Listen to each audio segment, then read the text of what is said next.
Assalamualaikum warahmatullahi wabarakatuh. Selamat bergabung kembali di channel Pak Guru dimanapun Anda berbahagia. Baik, kali ini kita akan membahas materi tentang PBO ya, pemrograman berorientasi objek. Materi yang kedua yaitu memahami dasar dan aturan pada PBO, pada pemrograman berorientasi objek. Baik, sebelum memulai pembelajaran, bagi teman-teman pelajar semua yang belum subscribe channel ini, silahkan diklik subscribe dan loncengnya terlebih dahulu biar kamu tidak ketinggalan video-video terbaru pembelajaran dari kami. Adapun tujuan pembelajaran di memahami dasar dan aturan pada PBO, yang pertama menjelaskan berbagai tools pengembang PBO. Yang kedua, menjelaskan konfigurasi tools pengembang software PBO. Yang ketiga, menjelaskan kebutuhan tools editor program berorientasi objek. Keempat, menjelaskan struktur dasar dalam pemrograman berorientasi objek. Yang kelima, menjelaskan tata cara menjalankan program hasil kompilasi. Oke, kita masuk ke materi selanjutnya. Oke, sebelum memulai, marilah berdoa terlebih dahulu sebelum memulai pembelajaran. Silahkan berdoa, dimulai. Baik, selamat datang di materi PBO, pemrograman berorientasi objek. Memahami aturan dasar pada pemrograman berorientasi objek. Oke, materi yang pertama adalah mengenai token pada Java ya. Token itu adalah elemen terkecil pada program yang mempunyai arti bagi kompilator. Kompilator sendiri memiliki tugas membaca karakter-karakter pada kode sumber dan menerapkan aturan-aturan secara progresif menjadi potongan yang lebih besar seperti identifier, ekspresi, kalimat, dan kelas. Oke, adapun token secara umum di Java adalah seperti ini. Ada 5 bagian di dalam Java. Yang pertama, baik sebelumnya saya jelaskan dulu, Java adalah salah satu bahasa pemrograman yang sudah berorientasi objek yang sangat banyak digunakan saat ini.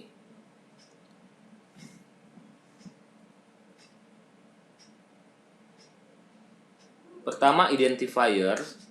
Identifier adalah nama-nama yang biasa dideklarasikan di dalam Java, tetapi bukan merupakan bagian dari kata kunci pada Java atau bukan keyword pada Java. Apa saja yang termasuk ke dalam identifier nanti di slide selanjutnya akan kita jelaskan lebih lanjut. Yang kedua, itu ada keyword atau kata kunci.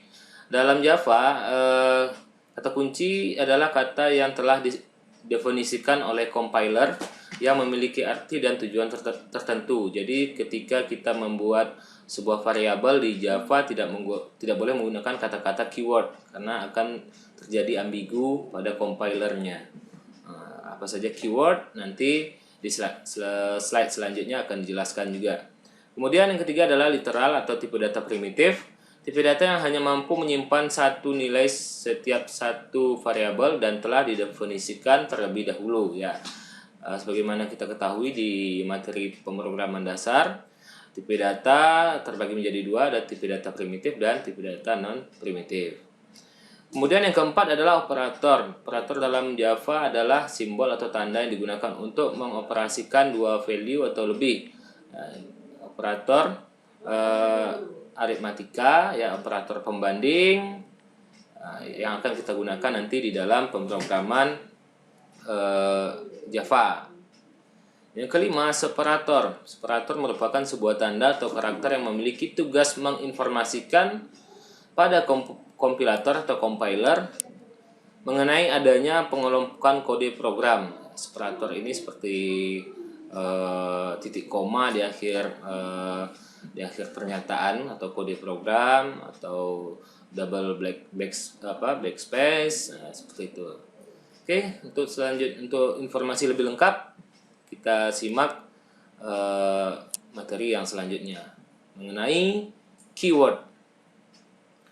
Keyword contohnya di dalam Java seperti ini ya.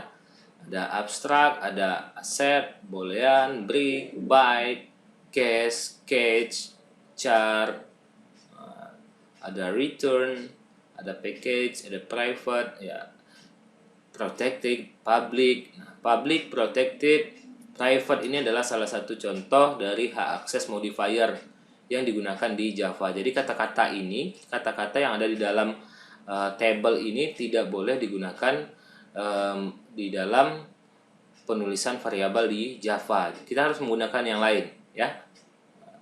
Oh iya, sebelumnya saya ingatkan kepada teman-teman pelajar semuanya, di dalam bahasa pemrograman Java itu sifatnya adalah case sensitive. Maksudnya besar kecil huruf itu sangat berpengaruh, ya.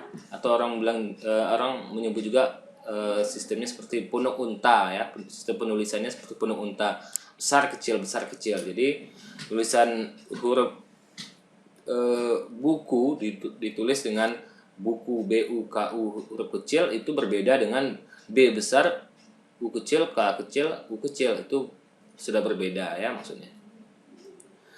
Ya, ini tadi keyword, tidak boleh digunakan keyword yang ada di Java ini untuk kita membuat variabel atau konstanta di Java. Kemudian identifier memberikan tanda unik pada kompilator.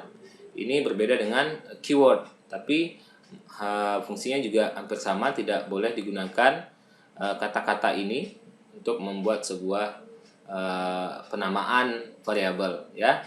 Contoh identifier adalah class, interface, variabel, method. Nah, itu kata-kata yang dilarang atau tidak boleh digunakan untuk penamaan variabel. Selanjutnya adalah literal atau tipe data primitif yang hanya mampu menyimpan suatu nilai tiap satu variabel dan telah didefinisikan terlebih dahulu oleh Java. Tipe data primitif ada yang bertipe angka, ya. Angka itu ada terbagi lagi menjadi angka bilangan bulat dan bilangan pecahan. Untuk bilangan bulat biasanya kita menggunakan tipe data integer. Untuk bilangan pecahan itu bisa menggunakan double, float, ya. Kemudian di tipe data primitif yang selanjutnya adalah karakter. Karakter kita bisa menggunakan tipe data char atau string. Kemudian tipe data yang ketiga adalah boolean. Boolean adalah tipe data yang menghasilkan keluaran nilai true or false atau nilainya benar atau salah, ya.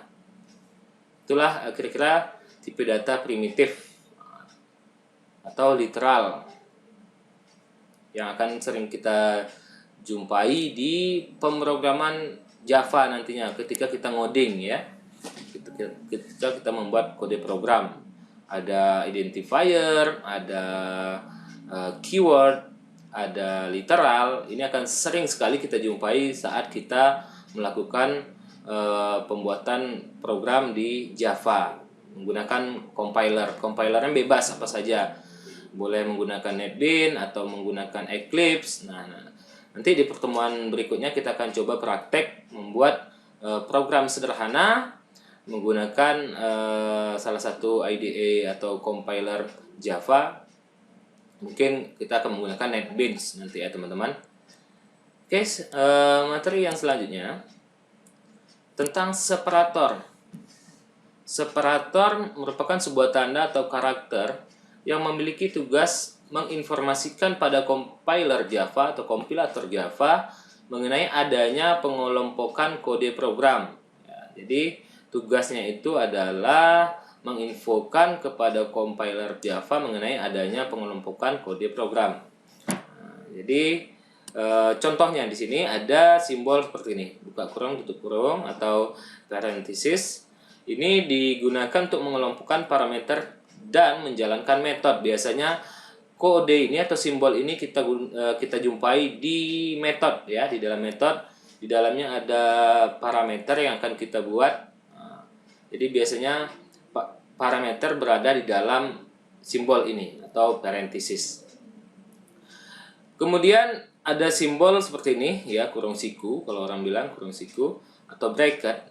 Ini digunakan untuk mendeklarasikan nilai array. Jadi nanti kalau kita mau membuat array, kita membuat logo seperti ini. Apa itu array?